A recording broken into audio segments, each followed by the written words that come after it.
Perayaan Hari Tari Sedunia 2026 di Kota Solo berlangsung meriah. Sekitar 1.500 penari bersama 200 pengiring musik memadati kawasan titik nol Kota Solo pada Rabu 29 April 2026 pekan ini. Selama lebih dari 10 menit, para seniman menyajikan koreografi dengan memadukan gerakan langkah dan kibasan kipas. Pagelaran ini mengambil tema Aku Kipas yang mengandung filosofi tentang fleksibilitas dalam menghadapi perbedaan serta pentingnya menjaga keseimbangan antara tindakan dan nurani. Harapannya dengan Solo Menari semakin meneguhkan kembali Kota Solo sebagai kota budaya. Kita kaya akan sejarah dan juga budaya, tapi kita lihat hari ini fokus di seni tari dengan tema yang berbeda-beda setiap tahun. Tahun kemarin daun, tahun ini kipas. Semuanya temanya adalah dinamis. Bahwa seni tari ini juga merupakan gabungan dari unsur sifat-sifat manusia, ya. Bagaimana kita mampu fleksibel, luas terhadap segala perbedaan, terhadap semua budaya yang ada di sekitarnya. Tidak hanya datang dari Kota Solo, para penari juga datang dari berbagai wilayah Indonesia yang datang dari beragam profesi, mulai dari sanggar tari, peserta disabilitas, hingga penyintas kanker.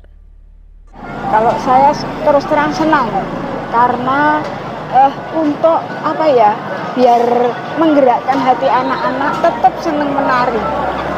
Karena menari itu mengekspresi jiwa, ya, kemudian sama tidak hanya sama merasakan mengekspresi dan harus penuh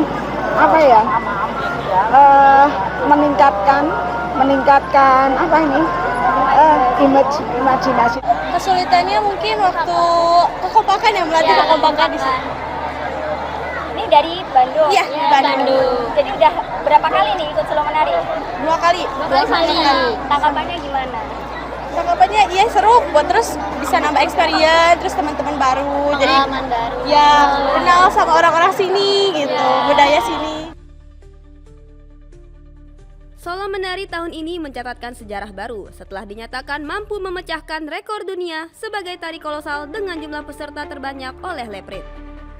Selain prestasi tersebut, pagelaran ini juga berhasil mempertahankan posisinya menjadi salah satu event terbaik di Indonesia yang masuk dalam kalender tetap karisma event Nusantara.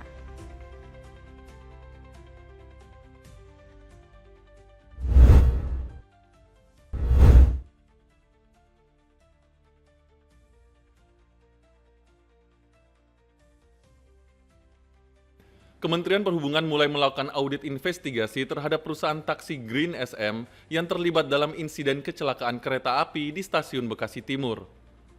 Menteri Perhubungan Dudi Purwagandi dalam konferensi pers di Bekasi, Jawa Barat menegaskan audit dilakukan secara menyeluruh. Audit meliputi aspek operasional hingga kompetensi sumber daya manusia untuk memastikan kepatuhan terhadap regulasi yang berlaku. Kami ingin memastikan betul bagaimana perusahaan tersebut dalam memberikan layanan kepada publik apakah mematuhi kaidah-kaidah keselamatan khususnya dan juga kaidah-kaidah operasional sebagai perusahaan taksi yang beroperasi untuk umum. Pemerintah menegaskan tidak akan ragu menjatuhkan sanksi tegas, termasuk penindakan administratif hingga penghentian operasi terhadap perusahaan taksi asal Vietnam tersebut jika terbukti melanggar ketentuan keselamatan.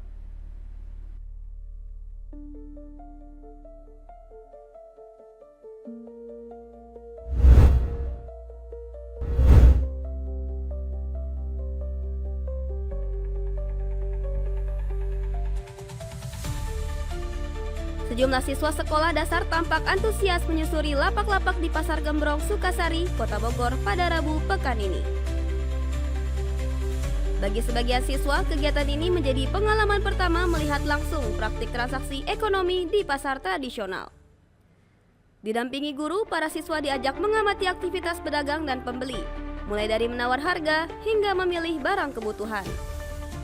Melalui kegiatan ini, anak-anak belajar membedakan antara kebutuhan dan keinginan dengan cara yang menyenangkan dan konkret. Sepertinya memang kegiatan ini diperlukan untuk agar anak mengerti tentang transaksi jual beli, kemudian anak-anak memahami tentang kebutuhan dan keinginan. Tentu saja anak-anak juga belajar bahwa kita harus memprioritaskan kebutuhan dulu baru keinginan. Suasana pasar yang ramai dan dinamis menjadi ruang belajar terbuka bagi para siswa. Mereka tak hanya melihat, tetapi juga ikut berinteraksi dan melakukan transaksi secara langsung. Saya beli cemilan untuk keluarga sama beli slime untuk keinginan aku. Kamu ya? Kamu ke pasar tradisional sering atau baru pertama nih? Jarang-jarang. Kegiatan ini diharapkan dapat menjadi cara sederhana untuk mendekatkan siswa pada kehidupan sehari-hari, sekaligus menumbuhkan pemahaman dasar tentang pengelolaan kebutuhan sejak usia dini.